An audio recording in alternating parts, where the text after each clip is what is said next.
Greetings, welcome to Confirmation, welcome to 2021 as we begin a new year. I hope that you have had a good New Year's and I hope you had a good Christmas. I hope it was safe. I hope you had a chance to spend time with immediate family, to enjoy a little bit of a break from the crazy nuttiness of the world we live in. I also hope you had a chance to reflect a little bit on what Christmas really is, because it kind of occurs to me that maybe this is a really good year to think about the meaning of Christmas. And here's what I'm getting at. Christmas is about God coming into our world, okay? In Jesus, in the manger, that's God. God is with us in the person of Jesus.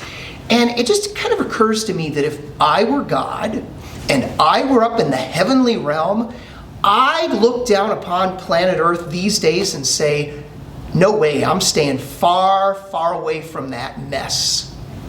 But instead, what we affirm at Christmas is not only that God came to us in Jesus 2,000 years ago, but God comes even today. God is here with us today, even in these very difficult times. So I hope that's a takeaway from Christmas for you, that as we go into a winter that will be long, that will be challenging, that is going to be hard on all of us, that you remember that God is with us, even in this kind of a time. And that's the kind of love God has for us, that God's willing to be with us even these days. So anyway, back to our lesson. I hope your parents are with you, because there's some things you're going to do in the course of the class that I'm hoping parents can help you with. If your parents are not able to be with you, please ask them to watch the video later and maybe help you work through a couple things, because I think it's going to be important for you to work with them. I really want to encourage parents to be a part of this. So we're going to be talking about discipleship and the stewardship of our wealth. We're talking money, and there are going to be some people, every year there's some people who say to me, why are we doing this in confirmation? Wait, I'll get to that. Be patient with me. So we're going to talk about what you need to know about money, its power, and its possibilities. If you are a West Salem student, you will get a lot of this in 12th grade, I think it is. As a senior, there's a whole money, personal finance class. It's a great class. I want to give you a few things to start off with now, because already you probably have access to some money and you need to be thinking a little bit, how do I handle my money? So that's why we're doing this. But first, just kind of a quick review. Remember in September we talked about spiritual gifts, the abilities that God gives to you and how you use them well and use them wisely. In October we talked about the monsters that we face and Jesus who is with us and how you can be a role model to younger kids. November we talked about older generations, especially senior citizens, and how we relate with them. December we talked about valuing the gift of families. If you've got homework, make sure you get the homework to me. Send it in because I really want to see it. And now in January and February, we're going to talk about money and what it means. We're going to talk about how we handle cold, hard cash, or at least cards, loans, bank accounts, and the like. But what about after that? What's going to come next? Well, we worked through February. I think February is going to be like this. I mean, I'm already feeling like this. I'm feeling like this guy already. And it's going to be a long, tough winter. So as we work through February, as we get into February, and the middle of February, we get into the season of Lent.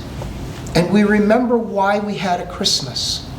Because Jesus comes into our world, not just to look cute in the manger, but to walk a journey. To walk a journey that'll take him to the cross, right? To the cross.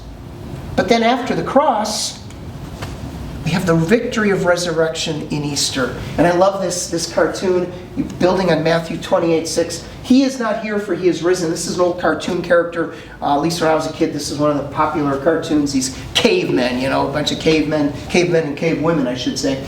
And he's coming out of the empty tomb. He's seeing the empty tomb because it's empty. And he's saying, yes, because Jesus has risen and Jesus has conquered the powers of evil. And so that's what we look forward to. That's our hope. Not just as a spiritual thing, but everyday life. Our hope is that God is with us and that God is going to make a difference in our world. And in the risen Jesus, we know that God does. So then after Easter, we're going to figure out a way to get ready for the final stretch. I don't know how it's going to work this year. And then after that, comes confirmation. This is the confirmation class several years ago. They were having a little bit of fun when they got their group picture. I don't know what it's going to look like this year. I am hoping, desperately hoping, that when we get back after Easter, we'll be able to be together. But I don't know if that'll happen, but we're hoping that it will. But we'll figure something out.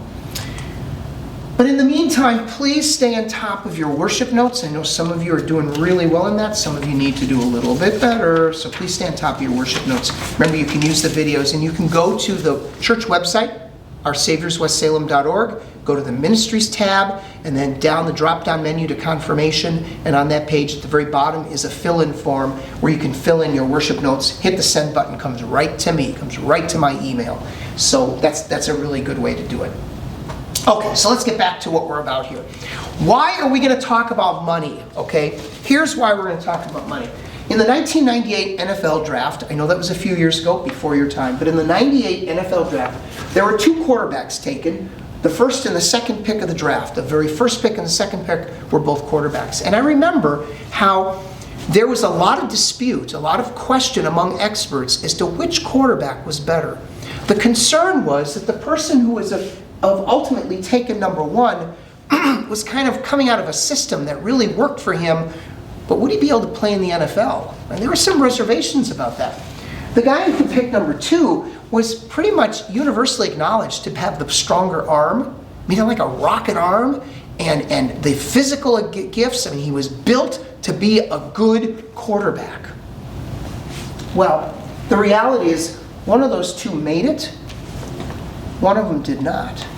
The number one pick that year was a guy named Peyton Manning. You heard about Peyton Manning, one of the greatest quarterbacks of all time, got a couple Super Bowl rings, set a lot of records. He was the number one pick. But remember what I said, a lot of people thought number two was really the better quarterback. This guy named Ryan Leaf came out of Washington or Washington State, I don't remember which. He was selected by the San Diego Chargers, and he washed out. He just washed out. Didn't put the work in, didn't make the effort, got into some trouble.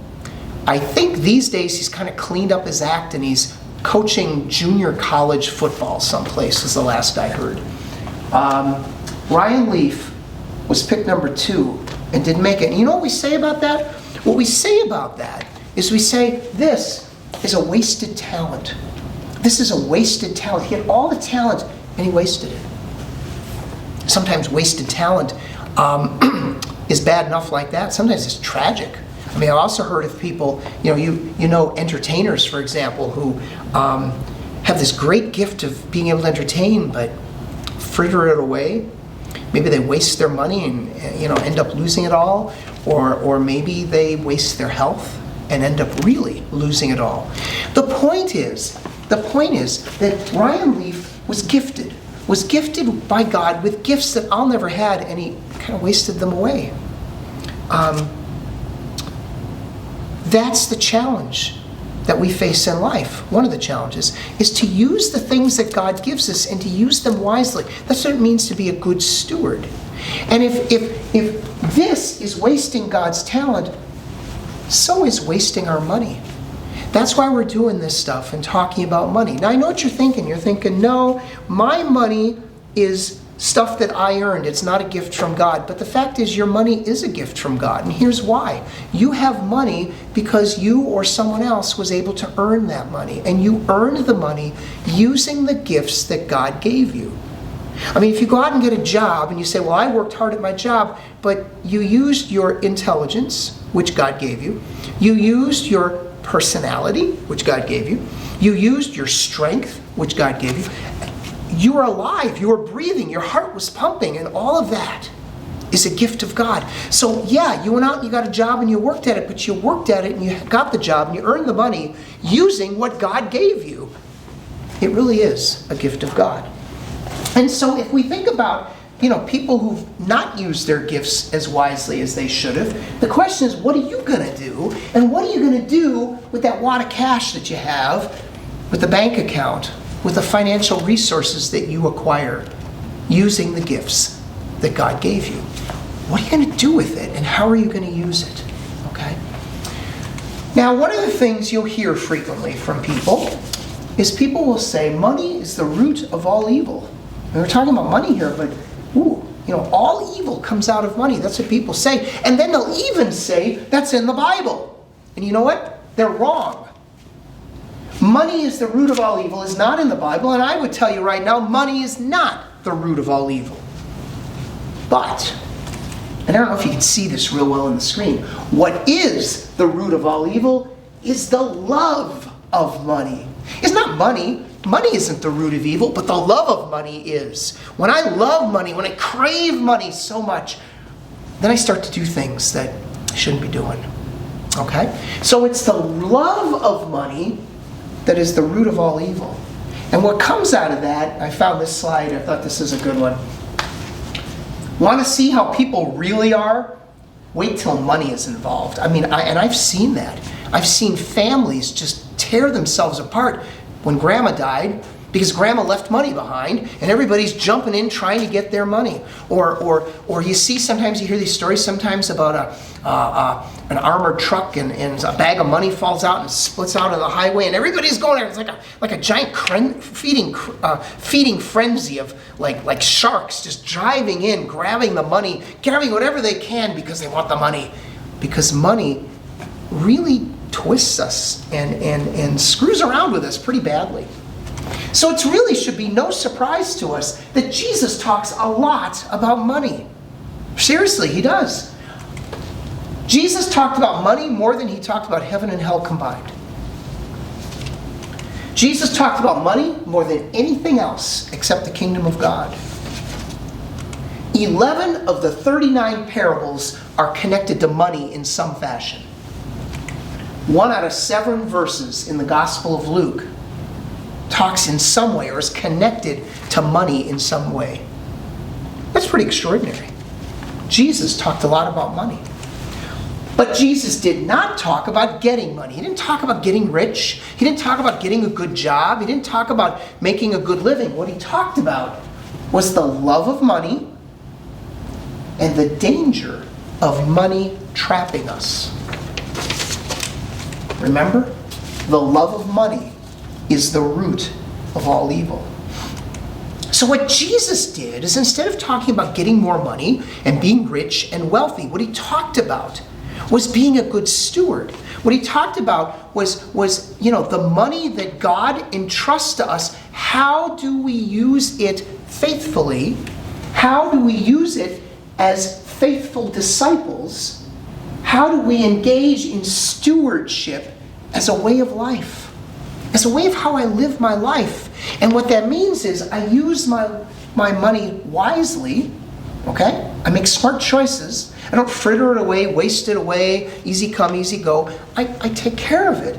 And I live generously.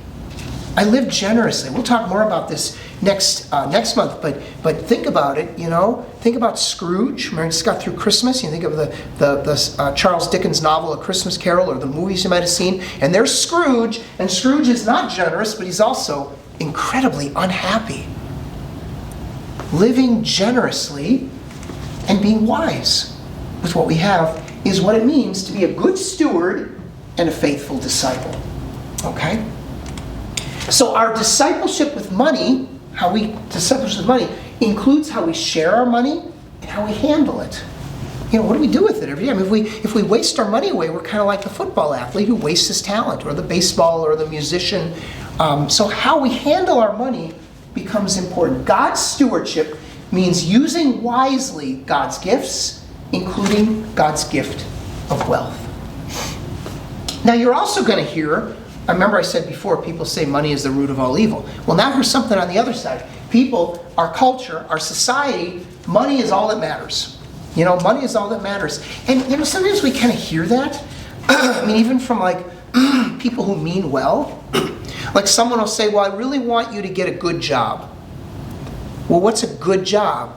Well, a good job is probably a job that pays well, because we think money is all that matters. But the fact is, money is not all that matters. There's more to life than money. There's more to happiness than money. There's more to fulfillment than money. And there's more to being faithful than just money. Still, we have money. And so what we want to do is we want to know how to handle our money. And so we're going to talk about this week, this month and next month, is some money basics in the shadow of the cross. Money basics. We're going to learn a little bit of basics about money, but we're always thinking Jesus in the background, okay? And in other words, some objective stuff, that's the money basics, but we're going to tinge it with values. We're going to think about our values and what's important to us as faithful disciples of Jesus as we handle our money, okay? So we're going to learn some money skills. We're going to think about what it means to develop some good, faithful values. And I understand that this is ultimately, parents, this is ultimately your responsibility as parents, but this is also discipleship. And that makes this a faith issue. And that is why we talk about money in the context of the church. Not about, here's important, when we talk about this, I'm not talking about how much money can you give the church. That's not what we're talking about. It's how do you handle the money? How do you use it wisely the way God calls you to use it? Okay? And how do you use that gift generously and don't become Scrooge? Because I don't want you to be Scrooge. Okay, so you might want to have your worksheet handy. We're going to be talking about a couple things in the next few slides that relate to your first two questions on your worksheet. So you might want to have that handy.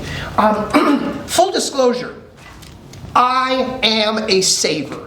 There are savers in the world and there are spenders in the world. I am a saver. And so I come from that perspective that you are far better off saving than spending money, though we'll talk more about that in a moment. Two examples of how I'm a saver.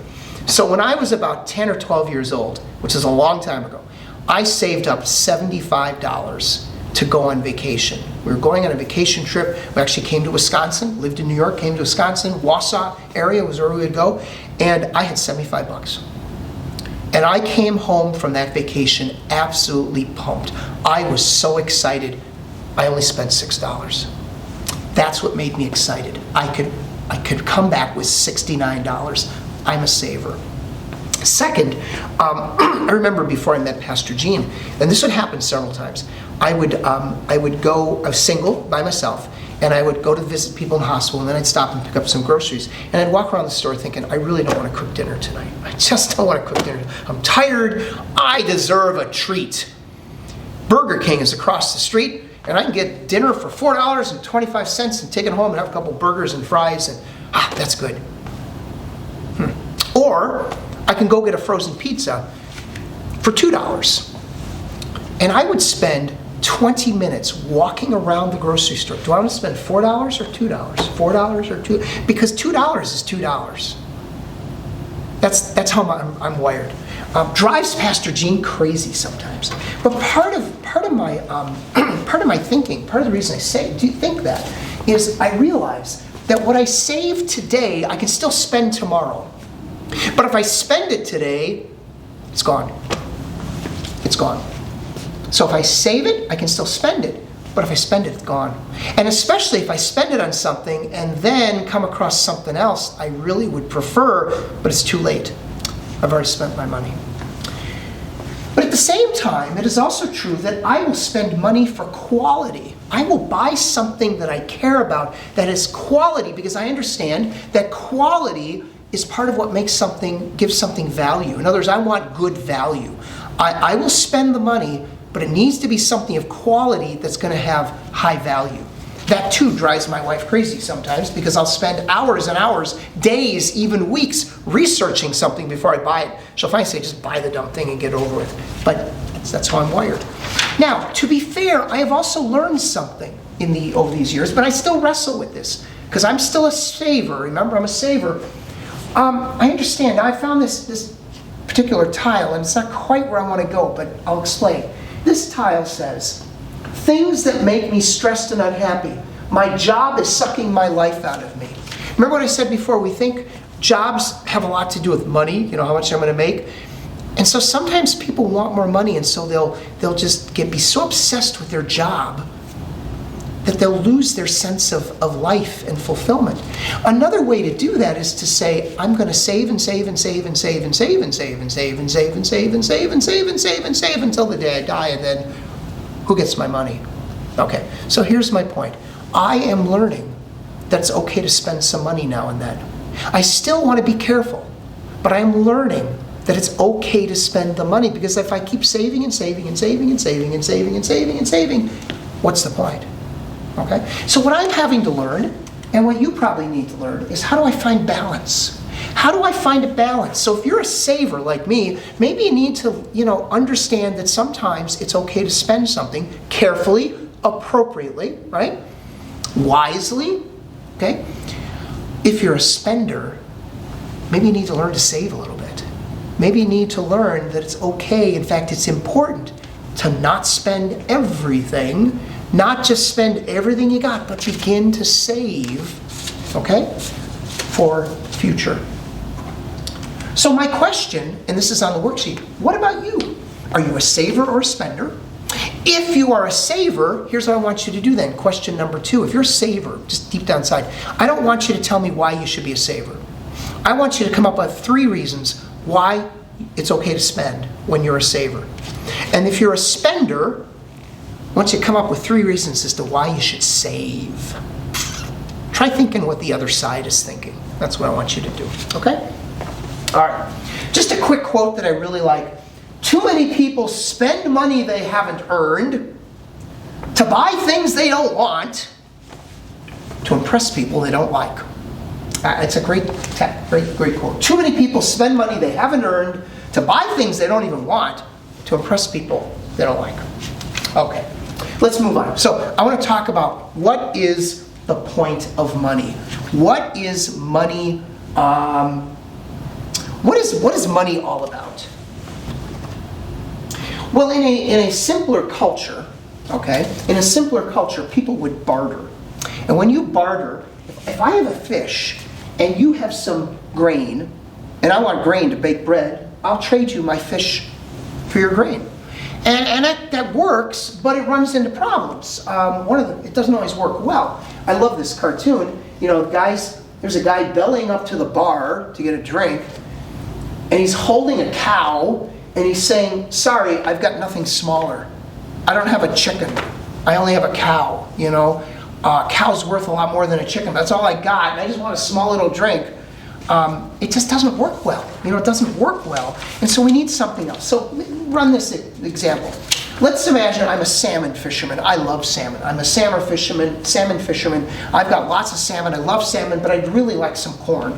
So I go to the corn farmer. I say to the corn farmer, I'll give you some salmon for some corn. The problem is the corn farmer doesn't like salmon. He wants turkey, but I don't have turkey. I have salmon. The turkey farmer, though, doesn't want corn. He doesn't want to trade for corn anyway. He'd rather have broccoli. And the guy who has the broccoli, or the woman who has the broccoli, decides, I've got plenty of food. What I want is a hammer to build a new house. What in the world do we do if we can't make all those connections? If somehow I could trade for the hammer, and then the hammer could go broccoli, but I don't really want broccoli, and I have to hope the turkey, it just gets too complicated. So what money does instead is money allows us to say, okay, I will sell some salmon to someone and they will give me money. I want a turkey. Or corn, that's right, I wanted corn. The salmon guy wants corn. I want corn. I can't eat the money. But the money, I'll take the money because I know that the corn farmer will also accept the money and give me the corn. Meanwhile, the corn farmer can then go to the turkey farmer and give him the money because he'll take the money in exchange. So the money becomes something we'll all accept, and we can use it to do our trading, to facilitate the trading that we're doing with each other. Money becomes a measure of our time, of our energy, and of the goods that we have. Money becomes a way in which we measure all that. And money makes our economic activity happen. So what money does is money allows me to say, I have put in a whole bunch of time and effort and energy to raise the salmon. I can sell the salmon and I get the value back in the money. The money represents now the energy, the time, and the goods, the salmon that I had. It takes the place of my product, which I can then give to somebody else to trade. Okay? Now, at one time, years ago, many years ago, like hundreds of years ago, money needed to be of value itself. That is to say, if you had $1 and it was a coin, they didn't have paper dollars back then. If you had a coin, it was made of silver or gold. It needed to have enough silver or gold to be worth $1. Or if you had a silver quarter, it had to have enough silver to be worth 25 cents. That doesn't work anymore. I mean, the piece of paper you get for a $1 bill or a $5 bill isn't worth anything. It's just a piece of paper. But what it does is it represents that value. It's kind of like a coupon, almost like a coupon. By the way, there's only one coin in the American system that's worth what it costs to make it, and that's the penny. Pennies actually cost more than a penny to make, but the government has to keep making them because people want pennies. I can't figure that out, but they've been trying to get rid of pennies for years and they can't do it. Everything else, the dollar, the quarter, the nickel, the dime, it just represents that value. And we accept that kind of on trust, but it works. I accept a dollar bill and somebody else will accept it from me. So that's about money. Now let's think for a moment about the things that we buy with, that we buy. So the cost of things represents the effort we put into it. So if I build a house, for example, think about all the materials that go into a house, all the things you have to buy, the nails, the wood, the sheetrock, the tile, the paint, the cabinets, the fixtures, I mean, all the things that go into a house. And then all the work it takes to build a house. It takes 6 months to build a house sometimes. I was driving by a house in our neighborhood that's just close to being finished. And it was right before Christmas. I drove by, and I'm not kidding. I counted. There were 14 guys working on the roof. 14 guys, and how much are they being paid an hour? Maybe $30 an hour, but they've also got to pay insurance and all. They probably cost them $50 an hour to employ somebody when you figure all this benefits. 14 of them, that's like $700 an hour. And if they're there for a whole day, that's a lot of money that goes into the house. You can't sell that house for $100. The cost has to reflect what people put into it. And that's why, one reason why this cell phone here is a whole lot more expensive than a chocolate bar. Because think of all the circuitry and all the work and the development and everything that goes into this. That's not the chocolate bar, okay? But there's more to that story.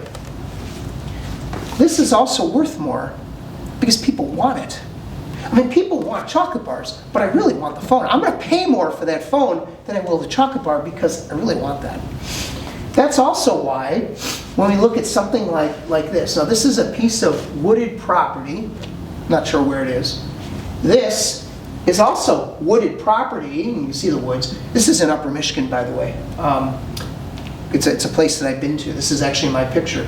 And it's on water. So, question, which of these is probably more expensive? Which one costs more? Well, usually it's going to be this one. And the reason will surprise you a little bit. What you'll say, and what people say, well, of course it is because it's on water. That's why it's more expensive. And that is not quite fully true. And here's why. It's true, it's on water. And it is true that the water is behind the value. But the real reason that this is more valuable is because people are willing to pay more. And they're willing to pay more because it's on water, I know. But it's not the water that makes it valuable. It's because people say, I want to have a waterfront piece of property. Now, being in the woods, if you're a hunter, you might really prefer this. But there are more people who want to buy stuff on water, and there's not as much land on water. It's a little scarce, so hard to find that. So people are willing to pay more for this because it's hard to find, and they really want to be on water. This is okay, but they really want to be on the water. Which is also why let me ask you this. Can you think of a situation where a candy bar would be worth more than a phone? What if we were shipwrecked on a desert island and we don't know if we're ever going to get rescued? We don't know. There are no cell signals, and after about 3-4 days the battery dies and there's no way to recharge the battery. So what is this? This is basically a piece of metal. Not even that, a piece of plastic. That's all it is. Meanwhile, candy bar? So you may, if you have a phone, if you have an extra phone, let's say you have an extra phone. I got an extra phone. I'll sell my extra phone. What's it worth? What is it, $1,000 phone, $500 phone? Except if you're on the desert island and the battery doesn't work and there's no cell signal, will anybody pay you $500 for that phone, especially if we don't know if we'll ever be rescued? Meanwhile, if I have a whole case of chocolate bars and you're starting to get a little hungry, are you going to pay me more for a chocolate bar to take care of your hunger? Or are you going to pay more for a cell phone that doesn't work? See? And it's because now this is something people want. They don't want this, okay? So that affects the cost of things as well. So what I want you to do here, check out your worksheet. The question I'm asking on the worksheet is, are there things out there that you really think are important, that you'd be willing to pay for? And maybe somebody else would say, nah. Like, for example, maybe you are an absolutely huge, rabid Arizona Cardinals football fan. Anybody you know? A Cardinals fan? You, as a Cardinals fan, would pay big money for a hand, maybe you would, for a hand autograph picture of Kyler Murray, the Cardinals quarterback. But your Packer fans, buddies, might say, I'm not going to spend money on that. I want one with Aaron Rodgers. So are there things that you think are really important that you'd pay a lot for that others would say, nah? And are there things that other people would pay for that you wouldn't? Think that through and jot a couple down on the worksheet. Okay, what does this have to do with us? The reality is this. You and I are not able to go into the basement and crank out lots of money. We're just not able to go in the basement and crank money out. So money is limited. I mean, it may not seem that way. You go to your parents and say, give me some money, and they give you money. But you know what the bottom line is? Money is limited. There's only so much money we have. We have a limit on what we can do. We can't do everything with money. We can't crank it out.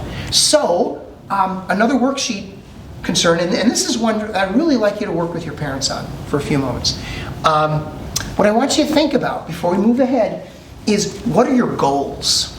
What are the things you want to achieve, to do, to get in the next couple months or the next few years that have a money implication? For example, if you're saying, let's see, you're 9th grade, so you guys are probably, about 14, 15 years old. You want a car? You thinking you want to get a car? A car has financial implications. It costs money to get the car, the insurance, the gas, maintenance, the whole deal. So think about our college. Maybe you want to go on a trip. Maybe there's something. Maybe you're sitting around with a really old cell phone. You want that new. What is it? i12, I think it is, which is like $1,000. What goals do you have? What are the things you really want? Okay, that have money implications, and write them down. What are the goals that you have? Okay. So take a few moments. In fact, I'm going to back off for a moment, and I think you could even, if you want, you could put it on pause for a moment and think about what some of your goals are. Okay, take a few moments to think about that.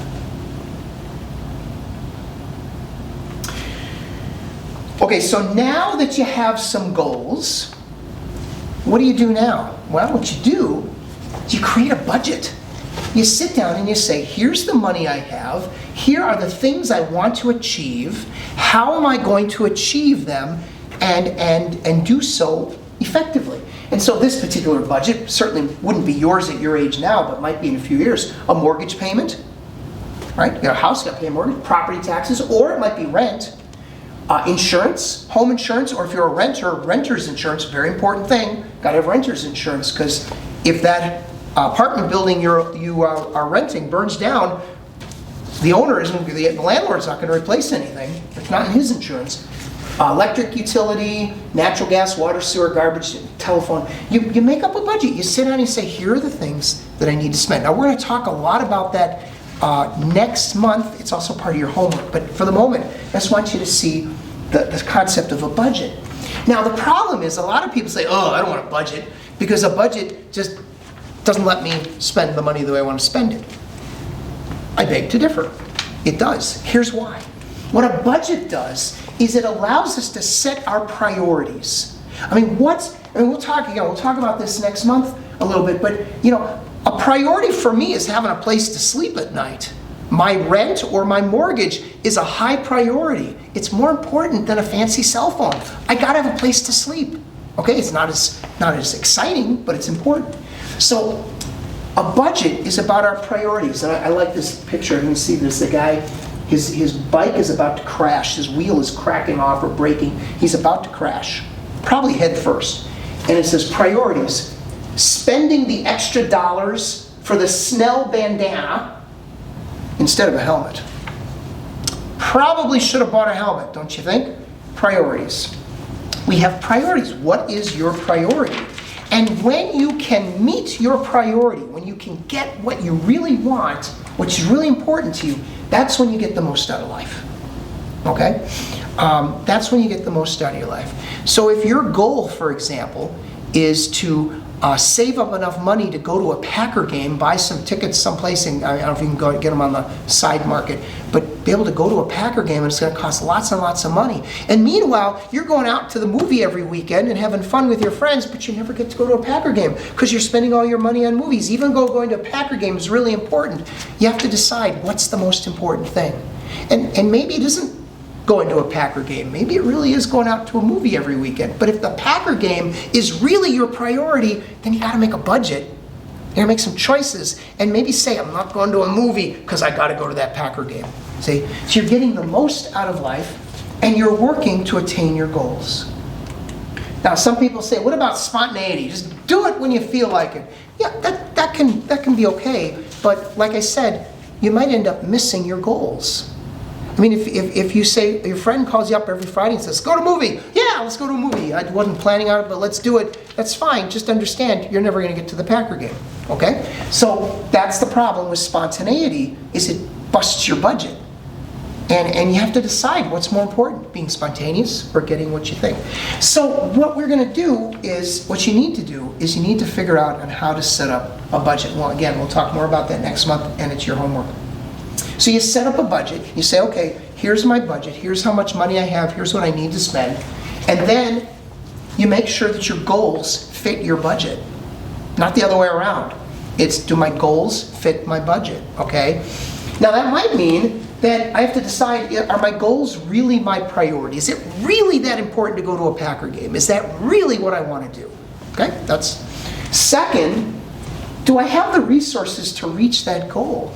I mean, if I've got a job mowing lawns and I make $10 a week and a Packer ticket costs $1,000, I'm just making up numbers, that's 100 weeks. Is it really going to happen, or do I need to change my goals? Maybe that's just not realistic. Maybe. And then, do I need to change my budget so that I can do what I want to do? Do I need to say, maybe I need to not go to the movies as often so I can get to that Packer game? Do I have to change my budget to make sure that I can reach my goal? But that's why you need a goal. You need to figure out your goals. What are my goals? Because that's what gives me the drive. Okay, so what I'm trying to do is to be the best steward of what I have, of my money and my time, okay?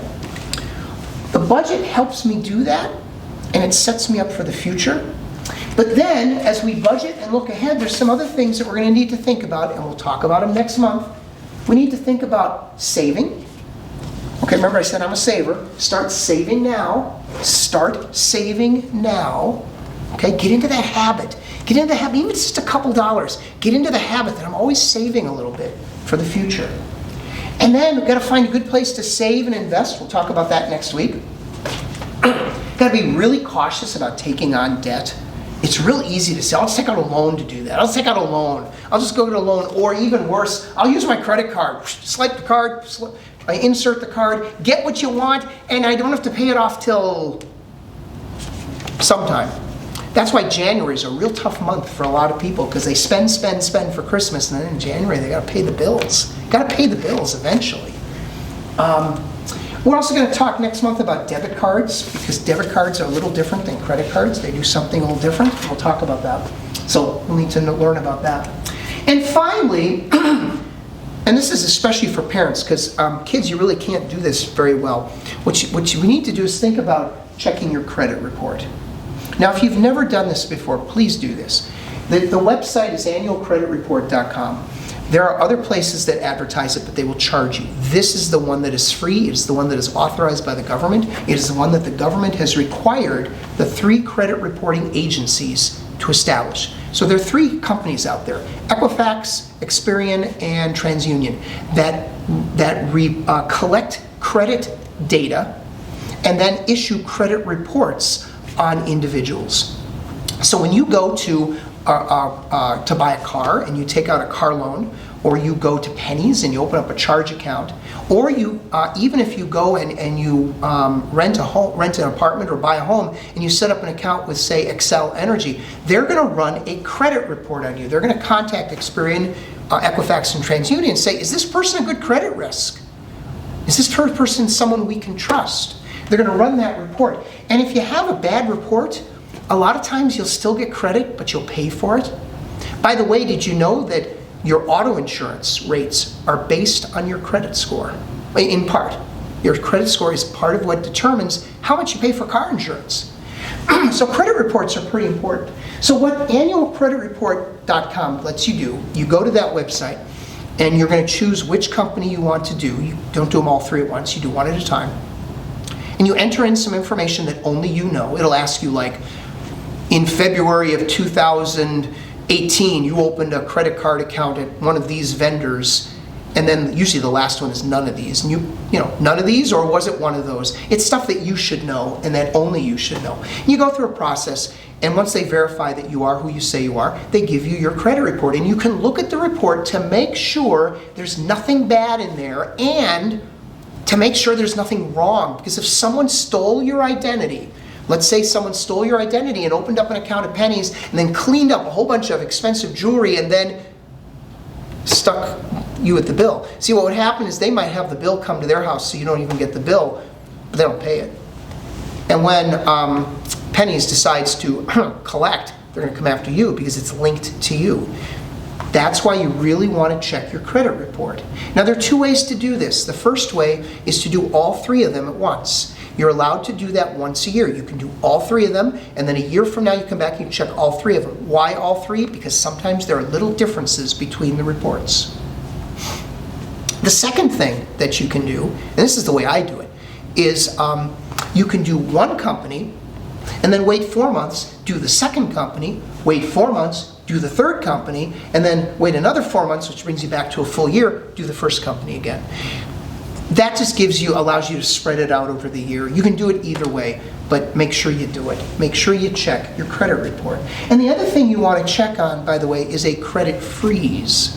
What a credit freeze does is it keeps those companies from responding to a credit request. So let's say somebody steals your identity, goes down to Penny's and wants to open up a charge account, and Penny's runs the credit report, it comes back frozen. Penny's won't give them a card. Why is that important? It keeps bad guys from getting into your credit. But it's also different from what it used to be. What used to happen was, you could always do that, but it would cost you $10 with each company. So you put on a credit freeze, right? And you charge $10, that's $30, 3 companies, $30. Then you decide a year from now you want to buy a new car, you need a loan. So you'd have to go back to those 3 companies and unfreeze your credit report, $10 a piece. Then after you bought the car and got the loan, you'd have to freeze your credit report, which is $10 a piece.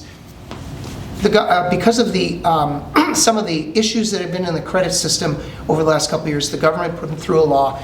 They cannot charge you. So you can freeze your credit, and if you need to unfreeze it, you go ahead and unfreeze it. You need like a couple days notice, but you can do that. Think about doing a credit freeze just to protect your credit rating. Important thing to do, please make sure you do it, just to make sure that your credit is good. And it may be, and you can't do it with kids, you have to do it differently, you can't do it online. Once they turn 18, you can. Good news for me, I ran my daughter. My daughter's 19. I ran her name through. We have nothing. They said, we don't have anything on her. That's good. It means nobody stole her identity and opened up some account someplace. That's what I found out, and that was good news. Okay, so make sure you do that. Now, let's talk about your homework. Here's what your homework assignment is, and I want parents to help you with this, okay? So if your parents aren't watching, either make sure they watch it or try to explain it to them. It is the second and third pages of your worksheet. The worksheet you printed out, second and third pages. Let's imagine you've just graduated from college, you have a new job, you've got $40,000 in income. I want you to work with your parents to develop a realistic budget. You know, who knows what things will be in a few years, but just come up with a realistic budget. Picture yourself maybe in the Twin Cities. What's a realistic amount to expect rent to cost? What's a realistic amount to think that's going to cost you to keep your cell phone, to keep, to have the heat, to have electric, to have internet service? What's a realistic amount to expect for groceries? You know, all these things, clothing. Make up a realistic budget, and moms and dads especially help kids think about things they might not think about, like renter's insurance, which only comes once a year, or car insurance. Think about all those things. Come up with a realistic budget. See what you can do on $40,000 a year. And then there's the second part of that is I want you to reflect a little bit on how was that for you. And I'm going to ask mom and dad to put in a little comment there too. Just how was that? Discovering what the budget could be and what it isn't, because you might be surprised as to what you can do and what you can't do on $40,000 a year. So what I want you to do then is have the first page of your worksheet. Those are those worksheet hints as we went through the video. Have that ready for January 6th when we have our Zoom class. I want you to send your budget and your reflections to me before February 3rd. Remember, this is not your actual budget that you're living under today. I'm not interested in what you're doing today. I don't want to snoop and pry. Just your imaginary budget, getting out of college, you got $40,000. What would you look like? Send that to me as a scan or something, or a picture of JPEG before the February 3rd class. Meanwhile, the February video will be posted by January 27th. And again, I really would like parents to sit in with you as you watch the video, because there'll be some things for you to do together. Okay, lots of stuff I know. Thanks for being a part of that. I should have told you at the beginning, I really love this class because I was an economics major in college, so this is just like my favorite stuff. But it really is important. It really is important in order to help you to be a good, wise steward of this gift of wealth that God has entrusted to you. And if, just one last comment, if you're thinking, we're not wealthy, we don't have a lot of money, compared to most of the world, you and I are very, very wealthy. We have a lot. And so with a lot comes the responsibility to use it wisely and to be generous. We'll talk about that stuff next month. So thanks a lot, and I look forward to seeing you on the Zoom class on January 6th. That is the Festival of the Epiphany. That's the day the wise men went to see Jesus, and just in case you're wondering. And we'll see you then, and then we'll go from there. So thanks a lot. Take care. Bye-bye.